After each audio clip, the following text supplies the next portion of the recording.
அனைவருக்கும் வணக்கம். நாங்கள் இன்றைக்கு தரம் 8ல பரப்பளவு பாடத்துல கனவுருவின் பரப்பளவுன்ற ஒரே ஒரு விஷயத்தை மட்டும் கனவுருவின் மொத்த மேற்பரப்பளவு என்கிற ஒரே ஒரு விடயத்தை மட்டும் படிச்சுட்டு 2ஆம் தவணை பரீட்சைக்கான மீட்டல் வினாக்களை பார்க்கலாம். அந்த வகையில 20வது பாட அழகான பரப்பளவுல கனவுருவின் மொத்த மேற்பரப்பளவு என்னன்னு காண்றது அப்படின்னு பார்ப்போம். கனவுருவின் மொத்த மேற்பரப்பளவு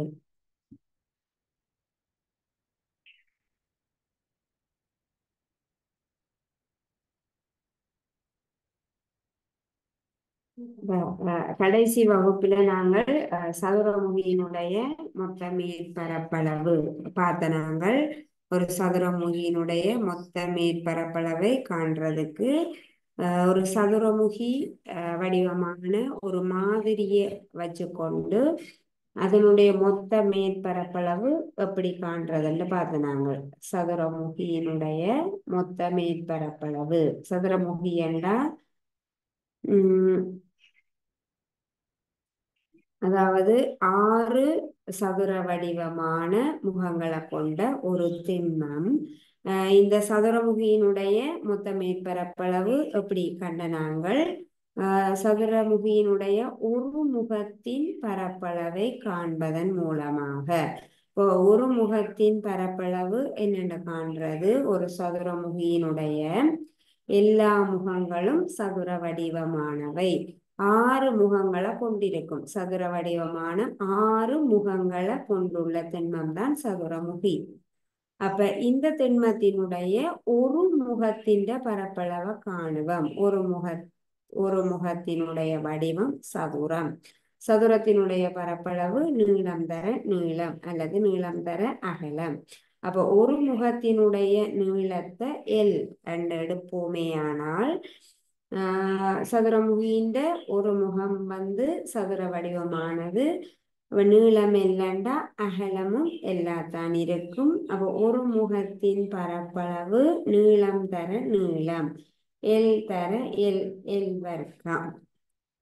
ஒரு முகத்தின் பரப்பளவு எல் வர்க்கம் என்றா இந்த முழு சதுரமுகியினுடைய பரப்பளவு மொத்த மேற்பரப்பளவு மேற்பரப்பில காணப்படக்கூடிய முகங்களின் பரப்பளவு. அப்ப மேற்பக்கமாக நாங்கள் பார்க்கும்போது 6 முகங்களை அவதானிக்க முடியும்.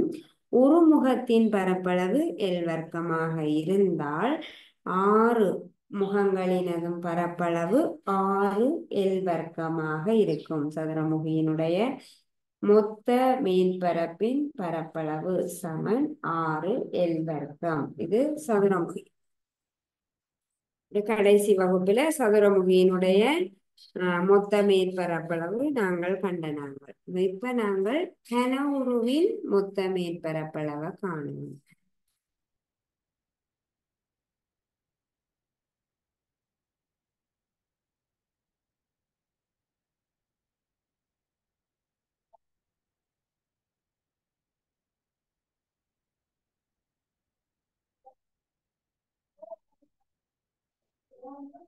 கனவுருவின் மொத்த மேற்பரப்பளவு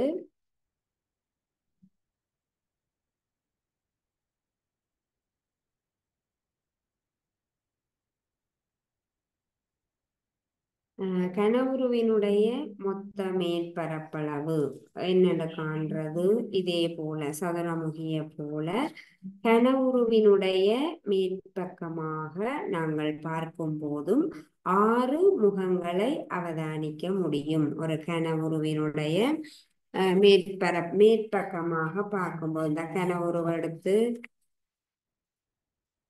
கனவுரு வடிவ மாதிரி ஒன்று வச்சிருக்கிறோம்.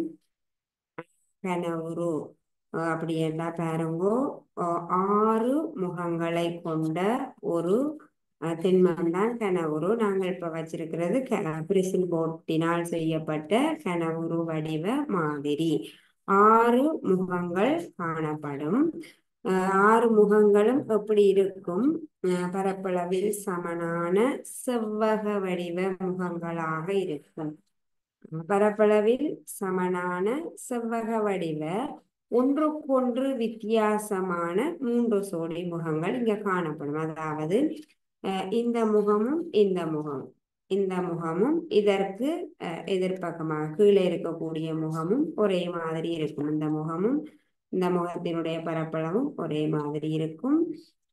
இந்த முகத்தின்றையும் இதற்கு எதிர்பக்கமாக கீழே இருக்கிற அல்லது இதற்கு எதிராக இருக்கிற முகத்தின் பரப்பளவும் இந்த முகத்தின் பரப்பளவும் ஒரே மாதிரி இருக்கும். இதுவும் அதே போல இந்த முகத்தினுடைய பரப்பளவும் இந்த முகத்தினுடைய பரப்பளவும் ஒரே மாதிரி இருக்கும். முகங்கள் ஒரே மாதிரி இருக்கும். இந்த முகமும் ஒரே மாதிரி, இந்த முகம் இதே மாதிரி இருக்கும்.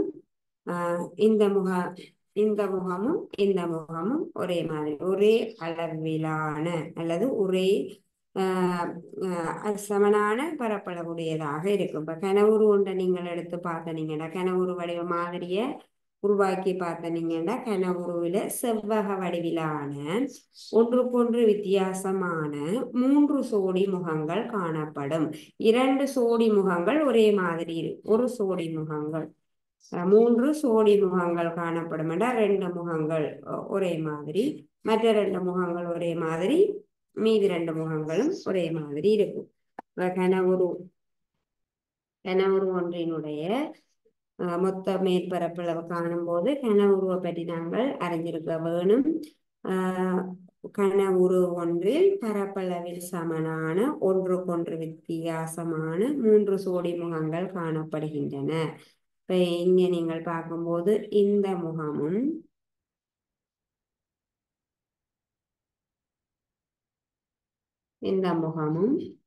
இங்க இந்த கீழ் பக்கமாக இருக்கிற இந்த முகமும் ஒரே மாதிரி இருக்கும்.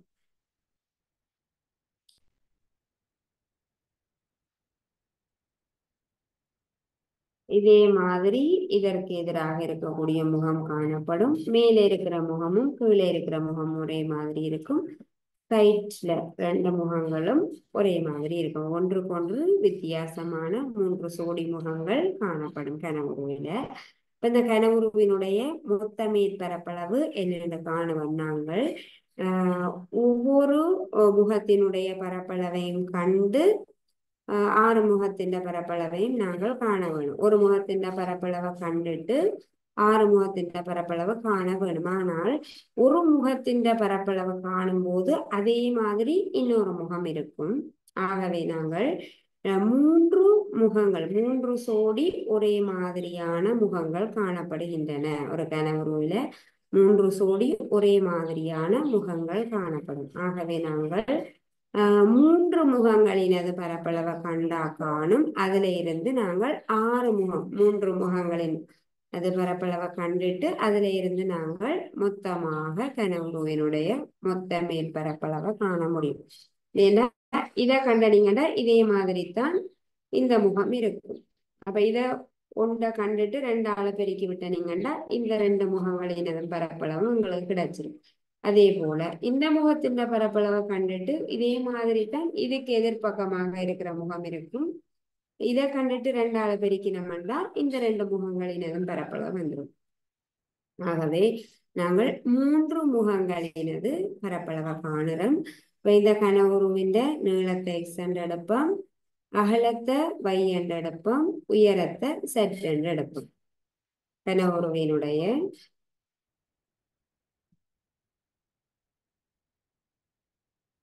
நீளம் X, அகலம் Y, உயரத்தை Z என்று எடுப்போம். முதலாவதாக இந்த முகத்தின் பரப்பளவு முகம் 1 இந்த முகத்தின் பரப்பளவை காணுவோம். இந்த முகம் என்ன வடிவத்துல இருக்கும்? செவ்வக வடிவத்துல இருக்கும். செவ்வகத்தின் இந்த முகத்தினது பரப்பளவை காணுறோம். கனவுருவில ஒன்றுக்கொன்று வித்தியாசமான 3 சோடி செவ்வக வடிவிலான முகங்கள் காணப்படும். இந்த முதலாவது முகத்தின் பரப்பளவை காணும் போது செவ்வகத்தினுடைய பரப்பளவை காணுவோம். செவ்வகத்தின் பரப்பளவு நீளம் தர அகலம். அப்ப நீளம் X, இந்த செவ்வகத்தினது அகலம் Z. கனவுருவினுடைய நீளம் X, அகலம் Y, உயரம் Z என்று எடுத்திருக்கிறோம். நாங்கள் பார்க்கிற முதலாவது முகம் இந்த செவ்வகம். இந்த செவ்வகத்தை பார்க்கும்போது இதனுடைய நீளம் x, அகலம் z. அப்ப முதலாவது முகம் ஒன்றின் பரப்பளவு x தர z. நீளத்தையும் அகலத்தையும் பெருக்கும். நீளம் x, அகலம் z. எக்ஸையும் செட்டையும் பெருக்கினீங்கன்னா xz. அப்போ ஒரு முகத்தின் பரப்பளவு xz. இதே மாதிரியே இதற்கு எதிரான முகம் காணப்படும். ஆகவே இதனுடைய பரப்பளவு xz என்றால் இதற்கு எதிராக இதே போல இதே முகத்தை உடைய அந்த செவ்வகத்தின் இதே மாதிரியான இதே வடிவத்தை கொண்ட அந்த செவ்வகத்தின் பரப்பளவு xz ஆக இருக்கும். ஒரு முகத்தின் பரப்பளவு xz. முகம் 2 பரப்பளவை காணுவோம். முகம் 2 பரப்பளவு. இரண்டாவது முகம் இந்த முகத்தை எடுத்துக்கொள்ளுவோம். இந்த முகம் 2 பரப்பளவை காணுறோம். முகம் 2 செவ்வக வடிவமானது. முகம் 2 நீளம் y, அகலம் z. நீளம் y, அகலம் z. அப்ப முகம் 2 பரப்பளவுக்கு நாங்கள் முகம் 2 செவ்வக வடிவமானது. இதனுடைய நீளம் y, அகலம் z. yயையும் z-ஐயும் பெருக்குவோம் yz.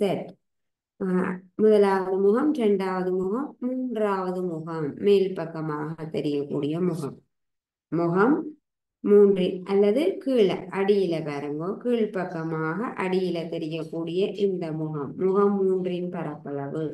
முகம் 3 பரப்பளவு காண்றதுக்கு முகம் 3 ஒரு செவ்வக வடிவமானது. அதனுடைய நீளம் x, அகலம் y.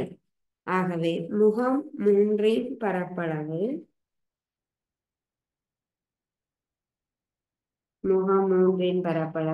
x தர y. x-ஐ y-ஐ பெருக்குவோம் xy. முகம் 1, 2, 3 முகங்களினுடைய பரப்பளவை கண்டா காணும்.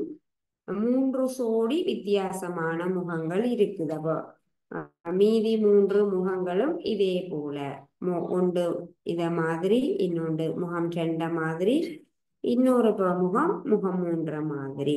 அப்ப கனவுருவினுடைய மொத்த மேற்பரப்பளவு காண்றதுக்கு நாங்கள் 3 முகங்களினுடைய பரப்பளவை கண்டிருக்கிறோம்.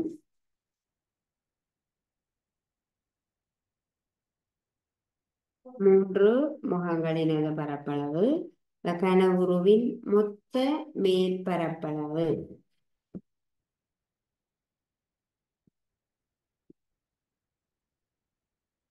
கனவுருவின் மொத்த மேற்பரப்பளவு சமன் 3 முகங்களினது பரப்பளவு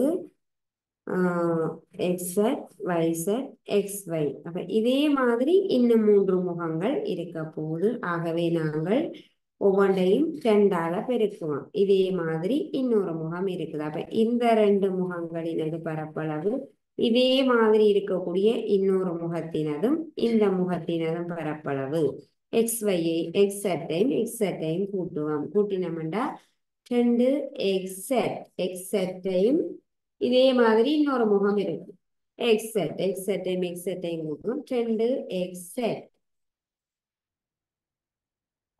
அடுத்தது முகம் 2 பரப்பளவை போல இன்னொரு முகத்தினது பரப்பளவு காணப்படும். ஆகவே இதையும் நாங்கள் 2ஆல பெருக்குவோம் அல்லது ஒரு yz-ஓட இன்னொரு yz-ஐ கூட்டுவோம். கூட்டினோம்னா 2yz. அடுத்தது முகம் 3 பரப்பளவு xy. இதே மாதிரி இன்னொரு முகம் இருக்குது. இதற்கு எதிரான முகம் இதே மாதிரி. அப்ப இதையும் அந்த முகத்தையும் கூட்டுவோம் xy சக xy. அப்ப ஒரு xy-யோட இன்னொரு xy-ஐ கூட்டினீங்கன்னா 2xy. கனவுருவின் மொத்த மேற்பரப்பளவு சமன் 2xz சக 2yz சக 2xy.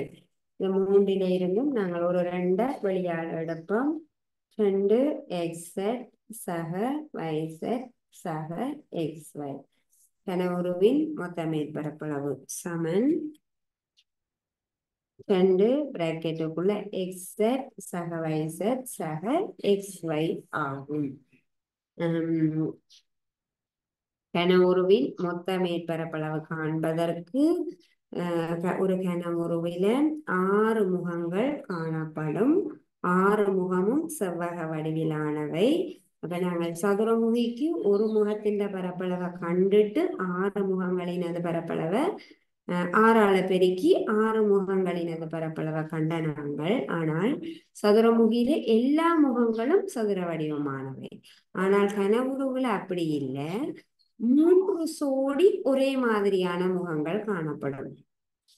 ஒன்றுக்கொன்று வித்தியாசமான செவ்வக வடிவிலான 3 சோடி முகங்கள் காணப்படுகின்றன. 2 முகங்கள் ஒரே மாதிரி இருக்கும்.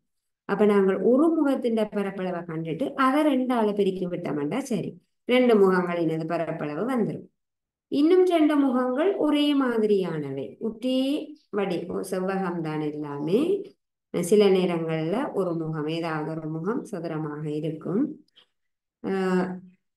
அடுத்த 2வது முகத்தின் பரப்பளவு 2வது முகத்தின் பரப்பளவு மாதிரியே இன்னொரு முகமும் காணப்படுறபடியா அதையும் நாங்கள் 2ஆல பெருக்கிறோம். 3 சோடி, 3வது சோடியிலையும் 2 முகங்கள் ஒரே மாதிரி இருக்கும். அதாவது 2xy 3 உறுப்புகள்ல இருந்தும் நாங்கள் 2 வழியாக எடுக்கிறோம். 2 பிராக்கெட்டுக்குள்ள xy சக y சக xy என்பது கனவுருவின் மொத்த மேற்பரப்பின் பரப்பளவு ஆகும். அப்ப இந்த சூத்திரத்தை பயன்படுத்தி நாங்கள் கேள்வியை செய்யணும்.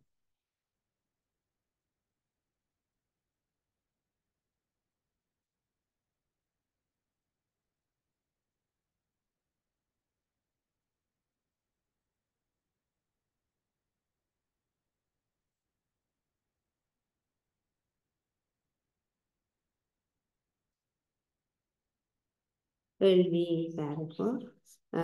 அப்ப ஒரு கனவுருவின் மொத்த மேற்பரப்பளவு காண வேண்டுமென்றால் நீள அகல உயரம் எங்களுக்கு தரப்படும். நீளம் அவ்வளவு, அகலம் அவ்வளவு, உயரம் அவ்வளவு. நீள அகல உயரங்கள் தரப்படும் போது நாங்கள் ஒரு கனவுருவினுடைய மொத்த மேற்பரப்பளவை இந்த சூத்திரத்தை பயன்படுத்தி காண முடியும்.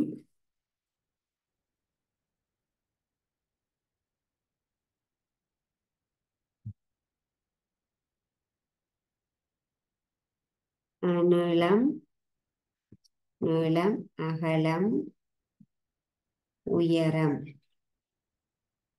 நீளம் அகலம் உயரம் என்பன முறையே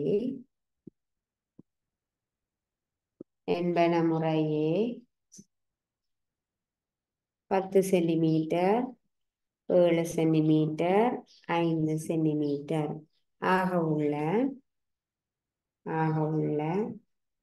கனவுருவின் மொத்த மேற்பரப்பளவை காண்க. மொத்த மேற்பரப்பளவை காண்க.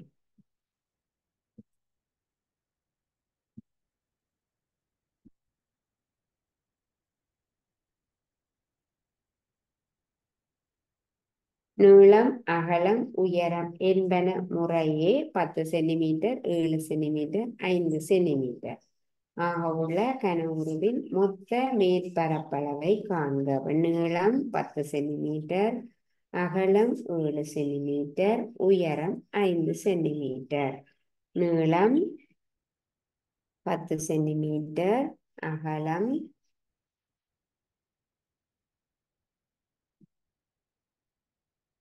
10 சென்டிமீட்டர், அகலம் 7 சென்டிமீட்டர், உயரம் 5 சென்டிமீட்டர் ஆக உள்ள கனவுருவினுடைய மொத்த மேற்பரப்பளவை காணுவோம். கனவுருவின் மொத்த மேற்பரப்பளவு சமன்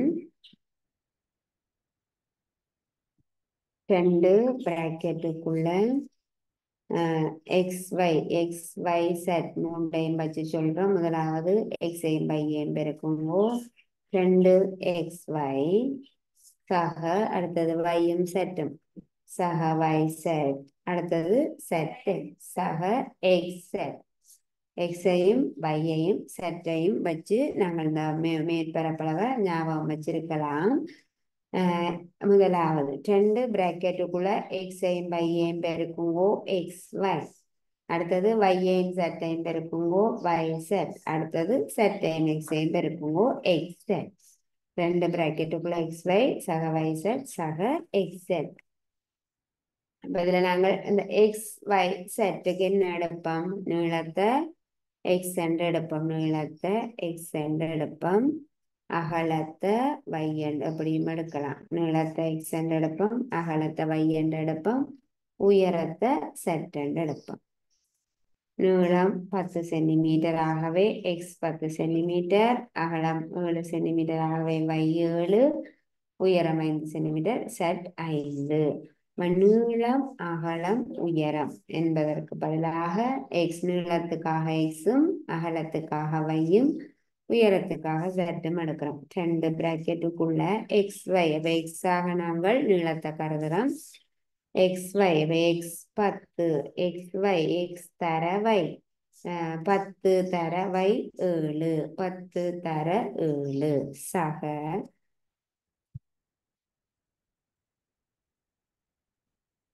நீளம் அகலம்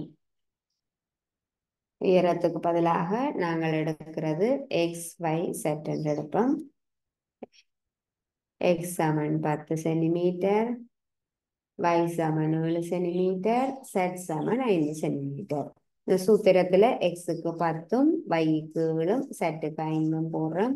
ரெண்டு பிராக்கெட்டுக்குள்ள எக்ஸ் தர y 10 தர 7 சக y தர z 7 தர 5 yக்கு 7 zக்கு 5 7 தர 5 சக எக்ஸ் z எக்ஸுக்கு 10 zக்கு 5. ஒரு கோவையை சுருக்கும் போது முதலாவதாக பெருக்கல் கூட்டல் பெருக்கலும் கூட்டலும் இருந்தால் நாங்கள் முதலாவதாக செய்கிறது பெருக்கல். முதலாவது கூட்டிடக்கூடாது. விளையாடையும் கூட்டி 14 போட்டுறக்கூடாது. 5ஐயும் 10ஐயும் கூட்டி 15 போட்டுறக்கூடாது. முதலாவது அந்த அடைப்பை நீக்க போறோம். அடைப்புக்குள்ள இருக்கிற பெருக்கலை செய்துட்டு கூட்டலை செய்வோம். ரெண்டு பிராக்கெட்டுக்குள்ள 10 தர 7 70 சக 7 தர 5 35 சக 10 தர 5 50. முதலாவதாக பெருக்கலை செய்கிறோம். இப்ப பெருக்கல் இல்லாமல் ஆயிட்டு கூட்டல் மட்டும் வந்திருக்கு. 10 தர 7 70 7 தர 5 35 10 தர 5 50 70 சக 35 சக 50. மூன்றையும் கூட்டுவோம். 70 35 105 105ஓட 50 கூட்டுறோம் 155. ரெண்டு பிராக்கெட்டுக்குள்ள 155 பிராக்கெட் வந்தா என்ன செய்ய வேணும்? ரெண்டையும் பெருக்க வேணும். 155ஐயும் ரெண்டையும் பெருக்குவோம். 2 10 மீதி 1 2 10 10 3 11 மீதி 1 2 3 3 310 சென்டிமீட்டர் வர்க்கம். ரெண்டையும் 155ஐயும் பெருக்கி இருக்கிறோம். 310 சென்டிமீட்டர்ல தரப்பட்டிருக்குது. நீள அகல உயரங்கள் 310 சென்டிமீட்டர் வர்க்கம். மொத்த மேற்பரப்பளவு காண்றோம். ஆகவே சென்டிமீட்டர் வர்க்கம். ஆகவே பிள்ளைகள் கனவுருவின் மொத்த மேற்பரப்பளவு காண்றதுக்கு நாங்கள் இந்த சூத்திரத்தை ஞாபகம் வச்சிருக்க வேணும். அல்லது நீங்கள் 2 தர நீளம் தர அகலம் சக அகலம் தர உயரம் சக உயரம் தர நீளம் இப்படி ஞாபகத்துல வச்சிருக்கோம். எக்ஸ் வை செட் நீளத்தை எக்ஸ் என்றும் அகலத்தை வை என்றும் உயரத்தை செட் என்றும் எடுக்கும் போது கனவுருவின் மொத்த மேற்பரப்பளவுக்கான சூத்திரம் ரெண்டு பிராக்கெட்டுக்குள்ள எக்ஸ் வை சக வை செட் சக எக்ஸ் செட் ஆகும். இந்த சூத்திரத்தை பயன்படுத்தி இந்த அளவுகளை உடைய கனவுருவின் மொத்த மேற்பரப்பளவை நாங்கள் கண்டிருக்கிறோம்.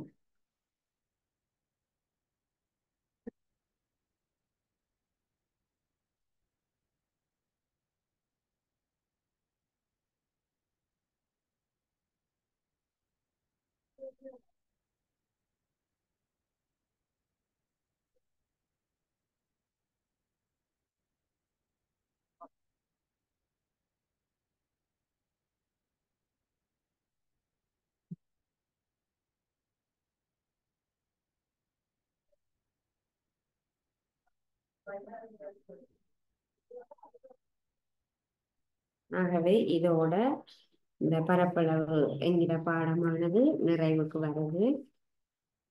நாங்கள் இனி இரண்டாம் தவணை பரீட்சைக்கான மீட்டல் என்கிற வகையில பரீட்சைக்கு வரக்கூடிய கேள்விகளை நாங்கள் ஒருக்கா பார்க்கலாம். இதுவரை நாங்கள் படிச்சத ஒரு மீட்டல் மாதிரி செய்ய போறோம்.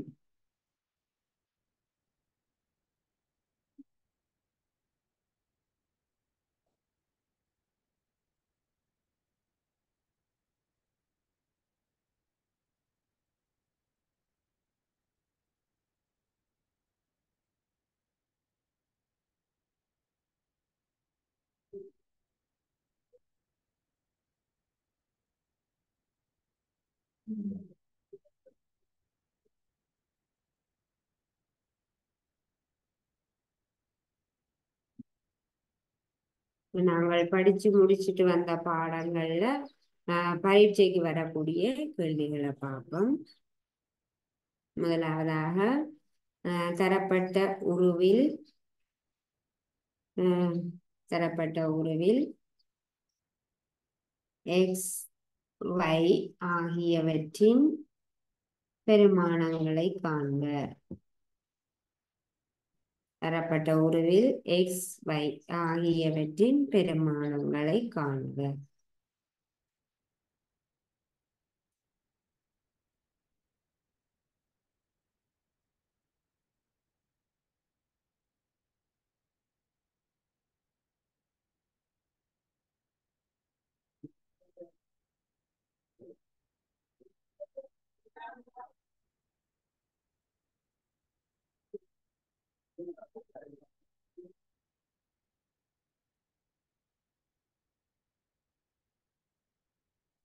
ஒரு முக்கோணியினுடைய அகக்கோணங்கள் புறக்கோணங்கள்.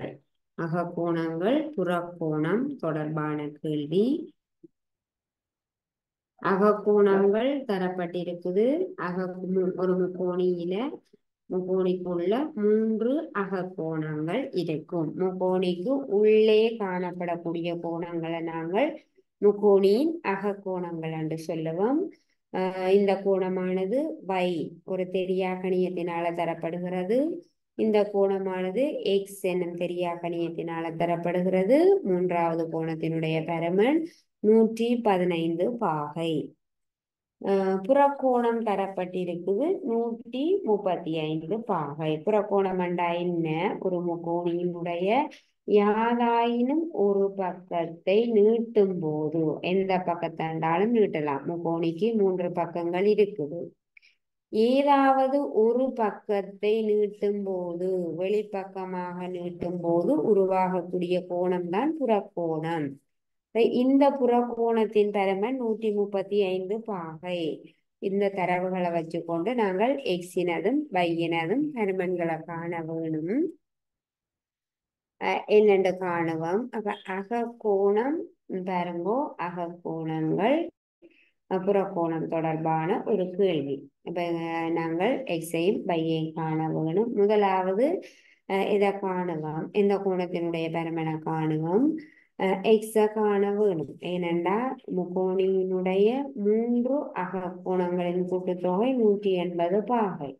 2 கோணங்களினுடைய பருமன்கள் தெரிஞ்சா நாங்கள் மூன்றாவது கோணத்தினுடைய பருமனை காண முடியும். ஒரு முக்கோணியினுடைய 3 அகக்கோணங்களின் கூட்டுத்தொகை 180 பாகை. ஒரு முக்கோணிக்கு உள்ள இருக்கக்கூடிய 3 கோணங்களை கூட்டும் போது 180 பாகை வர வேணும். 3 கோணங்களை கூட்டும் போது 180 பாகை வர வேணுமெண்டா ஏதாவது 2 கோணத்தினுடைய பருமன் தெரிஞ்சால், ஏதாவது 2 கோணத்தினுடைய பருமன் தெரிந்தால் இந்த தொடர்பை வச்சுக்கொண்டு நாங்கள் மூன்றாவது கோணத்தினுடைய பருமனை காண முடியும். அப்போ ஆகவே நாங்கள் முதலாவதாக செய்ய வேண்டியது எக்ஸினுடைய பருமனை எவ்வாறு காண்றதுன்னு பார்க்க வேணும். பார்த்தீங்கன்னா இது ஒரு நேர்கோடு. ஒரு நேர்கோட்டில ஒரு குறுக்கோடி வெட்டி இருக்குது. இங்கால ஒரு அகக்கோணம் இருக்குது. இதுல ஒரு புறக்கோணம் இருக்குது. எங்களுக்கு தெரியும் ஒரு நேர்கோட்டில இருக்கக்கூடிய அந்த பக்கம் ஒரு நேர்கோட்டில் ஒரு பொதுவான புயமும் ஒரு பொதுவான உச்சியும் இருக்கும்போது இந்த நேர்கோட்டிற்கு நேர்கோட்டின் இந்த புயத்திற்கு இந்த பக்கமும் அந்த பக்கமும் இருக்கிற கோணங்களுக்கு என்ன பெயர் சொல்லுவோம்? அடுத்துள்ள கோணங்கள். ஒரு நேர்கோட்டில ஒரு பொதுவான புயம் இருக்கும்போது அந்த புயத்திற்கு அங்காலையும் இங்காலையும் இருக்கிற கோணங்களுக்கு என்ன பெயர் சொல்லுவோம்? அடுத்துள்ள கோணங்கள். நேர்கோட்டில் அடுத்துள்ள கோணங்கள். நேர்கோட்டில் அடுத்துள்ள கோணங்கள் எப்படி இருக்கும்? நேர்கோட்டில் அடுத்துள்ள கோணங்களின் கூட்டுத்தொகை 180 பாகையாக இருக்கும். ஒரு நேர்கோட்டில் அடுத்துள்ள கோணங்களின் கூட்டுத்தொகை 180 பாகையாக இருக்கும். அப்ப இந்த எக்ஸும் 135 பாகையும் நேர்கோட்டின் அடுத்துள்ள கோணங்கள் ஆகும். நேர்கோடு ஒரு பொதுவான புயம் இருக்குது. புயத்திற்கு அந்த பக்கமும் இந்த பக்கமும் இருக்கிற கோணங்கள் அடுத்துள்ள கோணங்கள். அடுத்துள்ள கோணங்களின் கூட்டுத்தொகை 180 பாகை. ஆகவே எக்ஸையும் 135 பாகையையும் கூட்டும் போது 180 பாகை கிடைக்க வேணும். ஏனென்றால் இவை இரண்டும் அடுத்துள்ள கோணங்கள். நேர்கோட்டின் அடுத்துள்ள கோணங்களை கூட்டும் போது 180 பாகை. நாங்கள் காரணத்தை இந்த வரிக்கு பக்கத்திலேயே பிராக்கெட்ல எழுதி விடுவோம். நேர்கோட்டில் அடுத்துள்ள கோணங்களின் கூட்டுத்தொகை 180 பாகை ஆகும். அடுத்துள்ள கோணங்களின் கூட்டுத்தொகை 180 பாகை. எக்ஸையும் 135ஐயும் கூட்டும்போது 180 கிடைக்க வேணும். அப்ப எக்ஸ் என்னவாக இருக்கும்? எக்ஸ் ஆனது 180 இருந்து 135 கழித்து வரும் பெருமானத்திற்கு சமனானது ஆகும். ஏதோ ஒரு எண்ணுடன் 135 கூட்டும் போது 180 கிடைக்குது. அப்ப எந்த எண்ணோட 135 கூட்டினீங்கன்னா 180 கிடைக்கும். என்ன செய்வீங்க? 180 இருந்து 135 கழிச்சு பார்ப்பீங்க. கழிச்சோம்னா 45 பாகை. 135ஓட 45 கூட்டும் போது 180 பாகை.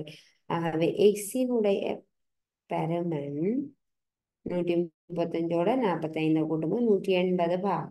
எக்ஸினுடைய பெருமன் 45 பாகை. இது ரெண்டையும் கூட்டும்போது 180 வரும். எக்ஸினுடைய பெருமன் 45 பாகை. நாங்கள் நேர்கோட்டில் அடுத்துள்ள கோணங்களின் கூட்டுத்தொகை 180 பாகை எனும் தொடர்பை பயன்படுத்தி எக்ஸினுடைய பெருமன் 45 என கண்டிருக்கிறோம். இது ரெண்டையும் கூட்ட 180 வர வேணும். அப்ப இது 135. 135ஓட எதை கூட்டினீங்கண்டா 180 வரும். 45 பாகையை கூட்டினோம்டா. எக்ஸ் 45 பாகை. இனி வைய காணுவோம். எக்ஸ் 45 எங்களுக்கு தெரிஞ்சிட்டு வைய காணுவோம். பாருங்கோ, ஒரு முக்கோணியினுடைய 3 அகக்கோணங்களில் ஏதாவது 2 கோணங்கள் தரப்படும் போது 3வது கோணத்தின் பருமனை காண்பதற்கு நாங்கள் முக்கோணியினுடைய அகக்கோணங்களின் கூட்டுத்தொகை 180 பாகை ஆகும் எனும் தொடர்பை பயன்படுத்த முடியும். ஒரு முக்கோணிக்குள்ள இருக்கக்கூடிய 3 கோணங்களையும் கூட்டும் போது முக்கோணியின் 3 அகக்கோணங்களையும் கூட்டும் போது 180 கிடைக்க வேண்டும். இப்ப 2 கோணங்கள் தெரியுது, 3வது கோணம் தெரியவில்லை என்றால் 2ஐயும் கூட்டி 180 இருந்து கழிச்சு தரணும்டா. சரி, அப்ப கூட்டுவோம், எழுதுவோம். 115 பாகை சக 45 பாகை சக y சமன் 180 பாகை. இப்படி எழுத வேணும். செய்க வழி காரணத்தோட விரிவாக எழுத வேணும். 3 அகக்கோணங்களின் கூட்டுத்தொகை 180 பாகை. ஒரு முக்கோணியின் 3 அகக்கோணங்களின் கூட்டுத்தொகை 180 பாகை. 115 பாகை 45 பாகை. 3வது கோணம் வைய கூட்டைக்குள்ள 180 கிடைக்க வேணும். முக்கோணி ஒன்றின் 3 அகக்கோணங்களின் கூட்டுத்தொகை 180 பாகை. இனி 3ஐயும் கூட்ட 180 வர வேணும். அப்ப இதை 2ஐயும் கூட்டி 180 இருந்து கழிப்போம். 2ஐயும் கூட்டுவோம். 115ஐயும் 45ஐயும் கூட்டினோம்னா 170 பாகை. 160 பாகை. 160 பாகை. சக y சமன் 180 பாகை. 15ஐயும் 115 பாகையும் 45 பாகையும் கூட்டுவோம் 160 பாகை. சக வை சமன் 180. வை சமன் 180 பாகையில இருந்து 160 பாகையை கழிப்போம் 20 பாகை. வையினுடைய பருமன் 20 பாகை ஆகும். வை 20ஆக இருந்தால் 3ஐயும் கூட்ட 180 பேர். 115 45 கூட்டினீங்கன்னா 160, 160ஓட 20 கூட்டினீங்கன்னா 180. ஒரு முக்கோணியின் 3 அகக்கோணங்களினதும் கூட்டுத்தொகை 180 பாகையாக இருக்க வேணும். அந்த தொடர்பை பயன்படுத்தி இதை ரெண்டையும் கூட்டுறோம். 160 வருது. 180 160 கழிக்கிறோம் 20 பாகை.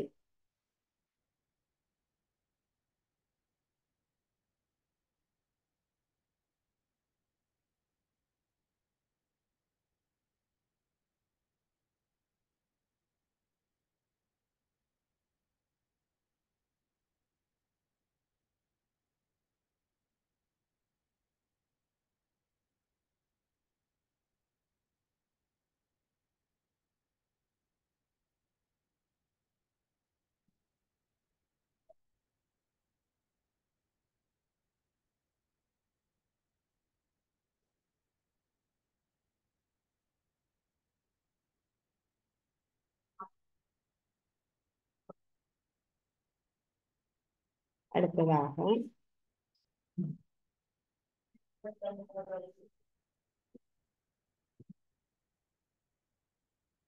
இதே போல இன்னொரு கேள்வி. நாட்பக்களுக்கு தரப்பட்ட உருவில் எக்ஸ் ஒய் ஆகியவற்றின் பருமன்களை காணுங்க.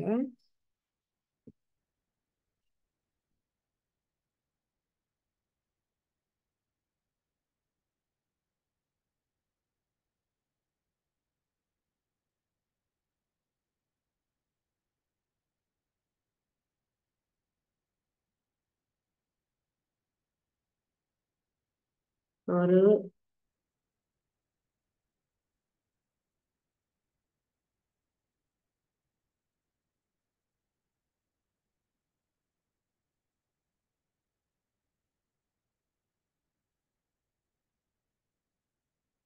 ஒரு நாட்பக்கள் தரப்பட்டிருக்குது.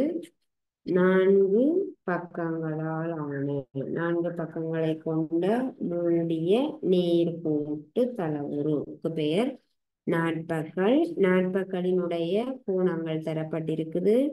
இந்த கோணம் வரையில ஆன ஒரு கட்டம் தந்திருக்கு. மற்ற கோணம் 110 பாகை. இந்த கோணம் வையினால் தரப்பட்டிருக்குது. இந்த கோணம் எக்ஸினால் தரப்பட்டிருக்குது. ஒரு புறக்கோணம் ஒன்று வரையப்பட்டிருக்குது. புறக்கோணத்தின் பருமன் 70 பாகை. நாட்பக்கல்லையும் நாட்பக்கல்ல 4 கோணங்கள் உள்ளே இருக்குது. ஒரு நாட்பக்களுக்கு உள்ளே இருக்கக்கூடிய 4 கோணங்களை நாங்கள் என்ன சொல்லுவோம்? நாட்பக்களின் அகக்கோணங்கள். முக்கோணிக்கு 3 அகக்கோணங்கள் உண்டு. நாட்பக்களுக்கு 4 அகக்கோணங்கள் உண்டு. இது தவிர ஒரு வெளியால ஒரு பக்கத்தை நீட்டி ஒரு புறக்கோணம் உருவாக்கப்பட்டிருக்குது. அதனுடைய பருமன் 70 பாகை. நாட்பக்களுக்கும் புறக்கோணம் அப்படி என்றா என்ன? யாதேனும் ஒரு பக்கத்தை நீட்டும் போது உருவாகக்கூடிய கோணம். புறக்கோணத்தின் பருமன் 70 பாகை. இனி நாங்கள் எக்ஸையும் வையையும் காண வேணும். முதலாவது எக்ஸ காணுவோமா வைய காணுவோமா? முதலாவது பாருங்கோ. இந்த கோணத்தின் பருமன் தரையில ஆனா ஒரு கட்டம் தந்திருக்கு. இப்படி ஒரு குறியீடு தந்தால் இது எத்தனை பாகையாக இருக்கும்? 90 பாகை. செங்கோணம் இப்படி ஒரு கட்டம் தந்ததண்டா சின்ன கட்டம் செங்குத்து என்பதை குறிப்பதற்காக இந்த குறியீடு தரப்பட்டிருந்தால் இங்கே இருக்கக்கூடிய கோணம் செங்கோணம். இதனுடைய பருமன் 90 பாகை. 90 பாகை 110 பாகை பை எக்ஸ். அப்ப நாங்கள் முதல்ல எக்ஸ் அல்லது வைய காண வேணும். ரெண்டுலையும் எக்ஸ முதல்ல காண்றதா வைய முதல்ல காண்றதா என்று பார்க்க வேணும். வைய முதல்ல காண வேணுமெண்டா ஒரு நாற்பக்கள் ஒரு நாற்பக்கல்ல 3 கோணங்கள் தெரிந்திருந்தால் நாங்கள் 4வது கோணத்தினுடைய பருமனை காண முடியும். ஒரு நாற்பக்களினுடைய அகக்கோணங்கள் 4லையும் 3 கோணங்களினுடைய பருமன் எங்களுக்கு தெரிந்திருந்தால் 4வது கோணத்தின் பருமனை நாங்கள் காண முடியும். நாற்பக்கள் ஒன்றின் அகக்கோணங்களின் கூட்டுத்தொகை 360 பாகை என்னும் தொடர்பை பயன்படுத்தி முக்கோணி ஒன்றின் அகக்கோணங்களின் கூட்டுத்தொகை 180 பாகை, நாற்பக்கள் ஒன்றின் அகக்கோணங்களின் கூட்டுத்தொகை 360 பாகை. ஆகவே நாங்கள் முதலாவது காண வேண்டியது எக்ஸினுடைய பருமனை. எக்ஸினுடைய பருமன் பாருங்க, பக்கத்துல ஒரு கோணம் தந்திருக்குது. 70 பாகை எக்ஸுக்கு என்ன கோணம்? அடுத்துள்ள கோணம். ஒரு நேர்கோட்டில் அடுத்துள்ள கோணங்களின் கூட்டுத்தொகை என்னவாக இருக்கும்? 180 பாகை. எக்ஸையும் 70ஐயும் கூட்ட 180 பாகை கிடைக்க வேணும். நேர்கோட்டில் அடுத்துள்ள கோணங்கள் நேர்கோட்டில் அடுத்துள்ள கோணங்களின் கூட்டுத்தொகை 180 பாகை ஆகும். இதுல இருந்து எக்ஸ காணுவோம். எக்ஸோட 70ஓட எந்த எண்ணை கூட்டினோம்டா 180 கிடைக்கும். 70ஓட 110 எக்ஸ் சமன் 180ல இருந்து கழிச்சு பார்ப்போம். 180ல இருந்து 70 கழிப்போம். எக்ஸ் சமன் 110 பாகை. 110ஓட 70 கூட்டினோம்டா 180 பாகை கிடைக்கும். எக்ஸினுடைய பருமன் 110 பாகை. எக்ஸ் தெரிஞ்சிட்டு 110 பாகை. இனி நாங்கள் வைய காணலாம். நாற்பக்களினுடைய 4 அகக்கோணங்களில் 3 தெரியும், ஒன்றை காண வேண்டும். இந்த தொடர்பை பயன்படுத்துவோம். நாற்பக்கள் ஒன்றின் அகக்கோணங்களின் கூட்டுத்தொகை 360 பாகை. 110 110 பாகை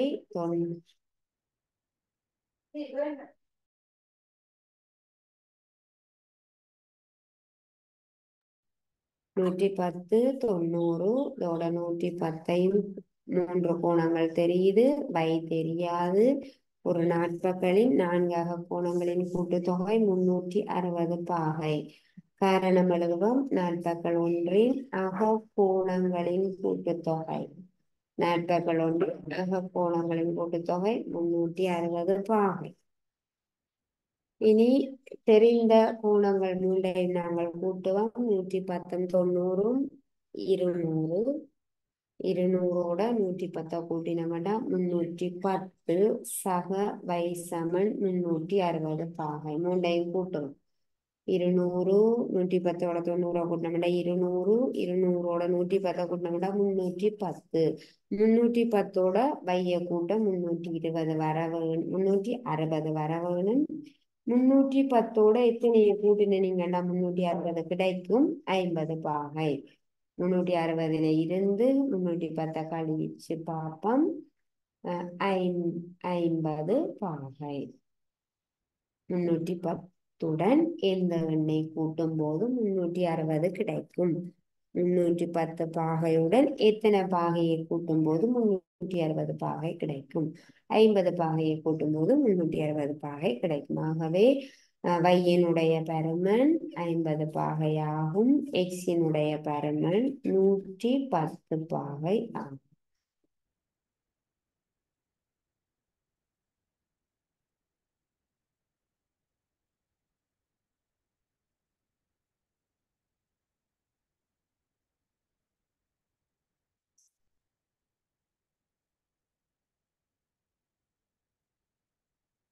ஆகவே பிள்ளைகள், நாங்கள் இதோட இந்த வகுப்பை நிறைவு செய்து கொள்ளலாம். 2ஆம் கவனி பரீட்சைக்கான மீட்டல் என்கிற வகையில பரீட்சைக்கு வரக்கூடிய கேள்விகளை பார்த்து கொண்டிருக்கிறோம். இதோட இன்றைய வகுப்பானது நிறைவுக்கு வருது. மீண்டும் நாங்கள் அடுத்த வகுப்புல சந்திப்போம். தேங்க்யூ பிள்ளைகள்.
சரி, நெக்ஸ்ட் கிளாஸ் ஸ்டார்ட் பண்ணுறேன்.